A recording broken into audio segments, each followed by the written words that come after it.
araw guys, pag-usapan lang natin ang breaking news. Catherine Bernardo, in love yan. Exclusive nga naman kasi guys, pinag-uusapan yan at pinagkakaguluhan at pinagpepestaan. Lagot na, Catherine Bernardo mukhang in love kay Daniel Padilla.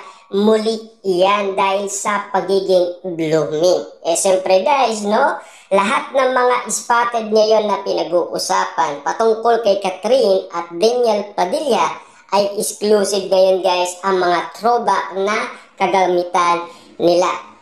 Tulad na lang guys ng long sleeve, sombrero at kung ano-ano pa. Minsan guys mga bracelet. Siyempre alam naman natin guys, mahirap bitawan ang nasabing relationship nila na umabot ng 11 years. Kataka-taka nga naman kasi guys, bakit pa sila pwede pang pumili ng iba kung pwede naman sila muling magmahalan. Siyempre guys, no, kahit ang iba nag-divorce na, nagkakabalikan pa.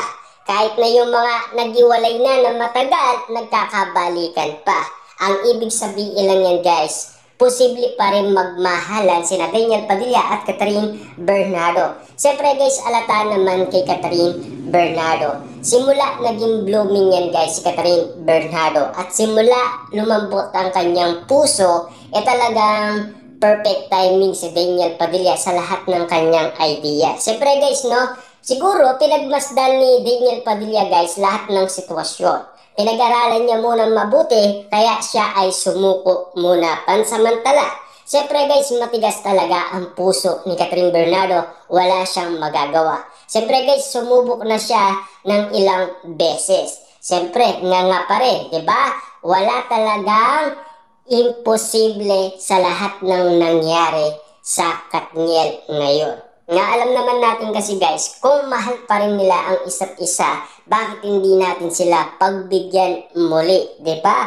Na sana guys, sa lahat ng sitwasyon na ginagawa ngayon ni Daniel Padilla at Catherine Bernardo, na alam naman natin guys, last 2023 ay pinag-usapan ang back-to-back ng Katniel noon. Marami nga naman kasi guys ang naging masaya. Lalo-lalo guys yung naging pinag-usapan noon last 2023. Yung nangyari guys sa Christmas special. Inalikan pa ni Catherine Bernardo si Daniel Padilla. Siyempre guys, maraming issue at marami umano guys nagalit kay Catherine Bernardo, pero marami naman guys ang naging masaya. Siyempre ate yun guys, no? Marami ang nagtataka at maraming nagugulat sa ginagawa ni Catherine Bernardo. Na ngayon guys, nagmo-moves umano si Catherine Bernardo at Daniel Padilla sa isa't isa, pinapatunayan pa rin na mahalaga pa rin guys ang pagmamahalan nila sa isa't isa.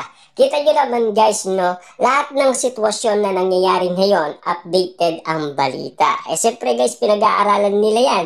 Lalong-lalo na kasi guys, kapag si Catherine Bernardo, malaking scoop yan. Kapag si Catherine Bernardo ang pinag-usapan. Kasi trending guys Lalong-lalo na guys, simula 2023, pinag-usapan na si Catherine Bernardo. Patungkol sa iwalayan, patungkol sa pagiging successful ni Catherine Bernardo, lalong-lalo na guys sa lahat ng mga nangyari sa kanya. Yan guys, updated lahat yan. Lahat yan pinag-usapan. Lalong-lalo na guys si Daniel Padilla. Lahat na yata guys ng pamilya ni Daniel Padilla nadawit umano sa isyong iwalayan. Pero bagamat guys tapos na ang isyong yun, dahil ramdam na natin guys na parang may nararamdaman na ang iba't ibang mga tao dahil sa sitwasyon na ginagawa ni Catherine Bernardo at Daniel Padilla. Sa ngayon guys, ayaw makialam ng ABS-CBN sa sitwasyon ni Catherine Bernardo at Daniel Padilla. Kung talagang nagmamahalan sila, lalong-lalo na guys kung updated lahat ng bawat pangyayari.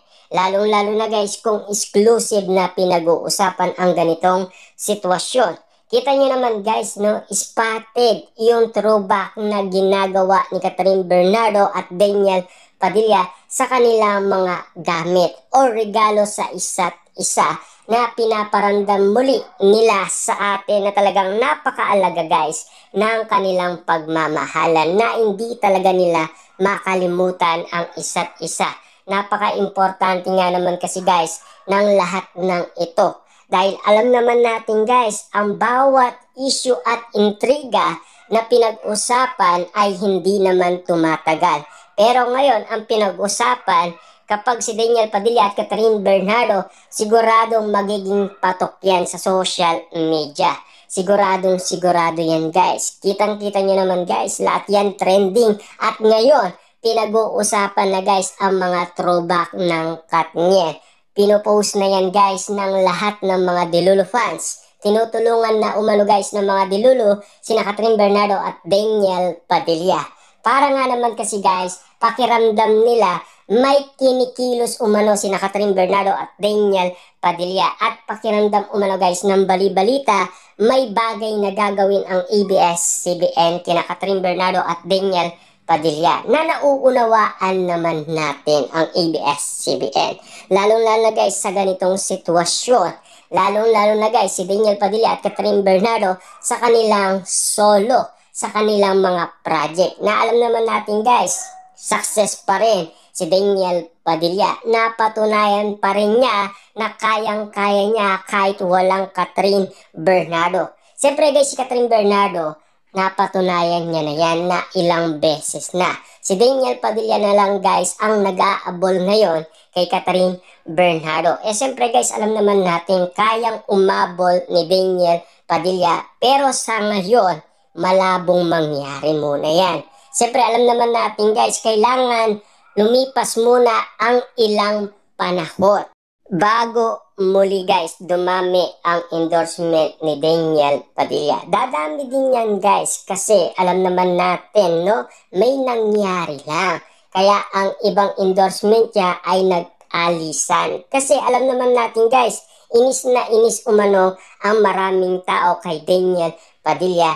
Kaya nga naman guys, niligwak si Daniel Padilla. Naiintindihan natin guys ang kumpanya kasi ang gusto nila kumita. At ganun din naman guys ang ABS-CBN. Na sana maintindihan ninyo guys, nagtatrabaho lang sina Daniel Padilla at Catherine Bernardo. Bilang artista, binabayaran guys ang kanilang talent fee. At ang umaawak sa kanila ang ABS-CBN. Siyempre guys, sana wag ninyong kalimutan na binabayaran sila. Kung bakit nga naman kasi guys, ang gusto ng ABS-CBN, suportaan si Daniel Padilla at Catherine Bernardo, siyempre guys, kailangan yung sulit na sulit ang ginagawa ni Daniel Padilla at Catherine Bernardo para nga naman kasi guys, kumita din ang ABS-CBN.